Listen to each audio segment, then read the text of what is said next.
अगर last month में ये गलतियां कर दी ना तो सीट गई समझो। पढ़ सब लिया है लेकिन 500 550 के मार्क्स ऊपर नहीं आ रहे। इस तरीके से तुम खुद को एवरेज स्टूडेंट से अलग कर सकते हो। Hi, this is Abhay, third year MBBS student of AIIMS Raebareli. बिना किसी टाइम को बर्बाद करते हुए हम करते हैं इस वीडियो को शुरू। इस वीडियो के बाद आपके नंबर यहां से यहां जाने वाले हैं। मुझे पता है पैनिक वाला फेज चल रहा है। लास्ट का एक महीना बहुत डरावना होता है। कुछ लोगों को लग रहा है कि सिलेक्शन नहीं हो पाएगा, लेकिन यही वो फेज है जहां से आप एवरेज स्टूडेंट से उठकर खुद को अलग रिप्रेजेंट कर सकते हो। इस 1 मिनट के वीडियो को ध्यान से देख लो, फिर लास्ट रिवीजन का भी गेम समझ जाओगे और रैंक का भी डर नहीं सताएगा। शुरू करते हैं बिना किसी बकचोदी के। तो सबसे पहले क्या नहीं करना है, कोई न्यू मटेरियल नहीं, कोई क्रैश कोर्स नहीं, कोई रिवीजन नोट्स नहीं जो तुमने आज तक नहीं पढ़ा है। कोई भी नया मटेरियल नहीं लेना है, ध्यान से यहाँ बिठा लो। लास्ट में बच्चे यही गलती करते हैं कि रिवीजन के लिए नए मटेरियल पे शिफ्ट हो जाते हैं कि हमने अपने नोट्स तो पढ़ ही चुके हैं, नए मटेरियल में हमें कुछ मिल जाएगा। नहीं करना है ये गलती। बार खुद के नोट्स को रिवाइज करो। मल्टीपल रिवीजन ऑफ नोट्स से तुम्हारी चीजें यहाँ पे बैठेगी। एनसीईआरटी से जो तुमने नोट्स बनाए हैं उन्हीं को मल्टीपल टाइम्स रिवाइज करना है और कोई नए मटेरियल पे शिफ्ट नहीं होना है। ध्यान से यहाँ बिठा लो। गलती लोग क्या करते हैं कि लास्ट मोमेंट में इतने सारे टेस्ट सीरीज लगाने लगते हैं। अरे पागलों, टेस्ट सीरीज उनके लिए है जिनको सब आता है, उनको बस खुद को शार्प करना है, इसलिए वो टेस्ट सीरीज ज्यादा लगाते हैं। अगर तुम एवरेजर हो, अभी भी तुम्हारे 500 550 नंबर आ रहे हैं, मतलब तुम्हारे कॉन्सेप्ट कहीं ना कहीं लैग हो रहे हैं। तुम्हें उसको अच्छे से रिवाइज करना है, उसको देखना है, बायो की लाइंस को फिर से गो थ्रू करना है। अगर लास्ट मोमेंट में तुम्हारे बायो में 340 नहीं स्कोर हो पा रहे ना, मतलब और रिवीजन की जरूरत है तुम्हें। मल्टीपल रिवीजन करो इस फेज में, ना कि टेस्ट सीरीज पे ज्यादा फोकस करो। हाँ, 4-5 दिन में 1-2 टेस्ट सीरीज दे सकते हो, लेकिन हर दिन टेस्ट सीरीज देने की गलती मत करना। तीसरी गलती है कि लोगों को पता ही नहीं है कि रिवीजन कैसे करना है। अबे तुम्हारे ही नोट्स हैं, तुम्हें रिवाइज करते नहीं आता क्या? खुद की शक्तियों के बारे में नहीं पता क्या? अगर नहीं पता तो ये वीडियो को पूरा देख लो, लास्ट में नीट में अच्छा स्कोर आ जाएगा। सबसे पहले बात करते हैं बायोलॉजी को। बायो को हल्के मत लेना भैया, यही वो सब्जेक्ट है जो तुम्हें अच्छा स्कोर करने में मदद करेगा। 360 नंबर मतलब 50% तो सिर्फ बायो ही है। इसमें अगर तुमने 340 प्लस नंबर ले आए तो तुम्हारी सीट कोई नहीं ले जा सकता। बायो का रूल सिंपल है, जो तुमने लाइन बाय लाइन पढ़ के एनसीईआरटी के नोट्स बनाए हैं ना, उन्हीं को मल्टीपल टाइम रिवाइज करो। जो एनसीईआरटी में टेबल्स और डायग्राम्स दे के रखे हैं ना, उनको बहुत ध्यान से देखो।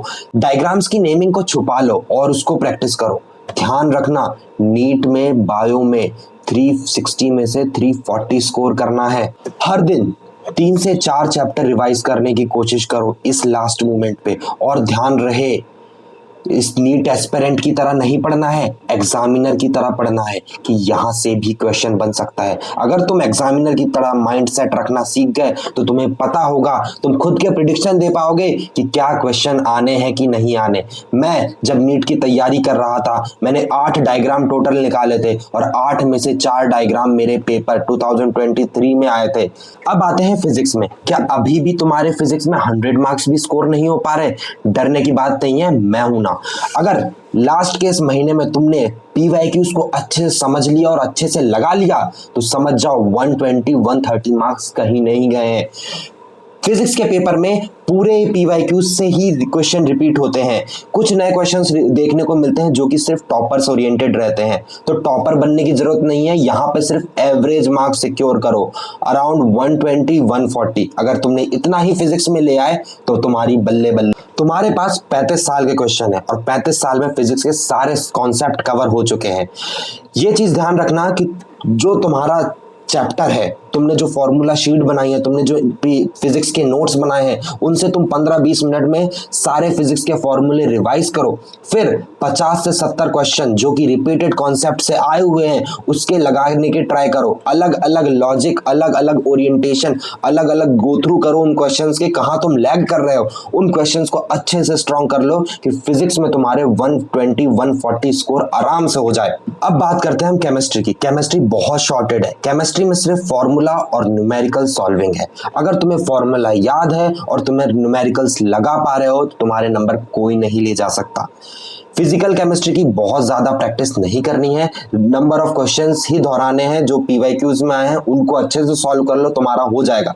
बात करते हैं ऑर्गेनिक की। ऑर्गेनिक में याद रहे एनसीईआरटी में जो जो रिएक्शन दे रखी है, खास करके 12th की जो ऑर्गेनिक है उसमें जो जो रिएक्शंस दे रखी है वो याद होनी चाहिए, और जो मैकेनिज्म दे रखे हैं ना वो यहाँ पे बैठे होने चाहिए। उन्हीं को मल्टीपल टाइम रिवाइज करो, उनसे डिफरेंट टाइप के जो क्वेश्चंस बने हैं आज तक पास्ट पीवाईक्यूज में, उन्हीं को मल्टीपल टाइम्स लगाओ कि तुम्हारा ओरिएंटेशन है जो नीट के एग्जामिनर लेवल वाला बन जाए।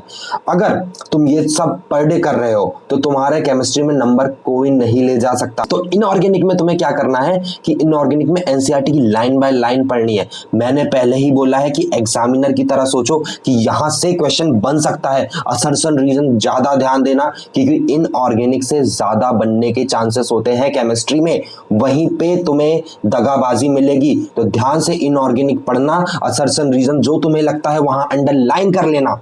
इनऑर्गेनिक में बाहर का मटेरियल नहीं पढ़ना है क्योंकि एग्जामिनर खुद एनसीईआरटी से क्वेश्चंस बनाता है, ध्यान रखना। लास्ट में रिवीजन का रूल सिंपल है, revise what you know, strengthen what you forget and ignore what you don't know. इसलिए कहते हैं कि सिलेक्शन स्मार्ट स्टूडेंट का होता है, पर स्मार्ट बनने के लिए हार्ड वर्क भी जरूरी है।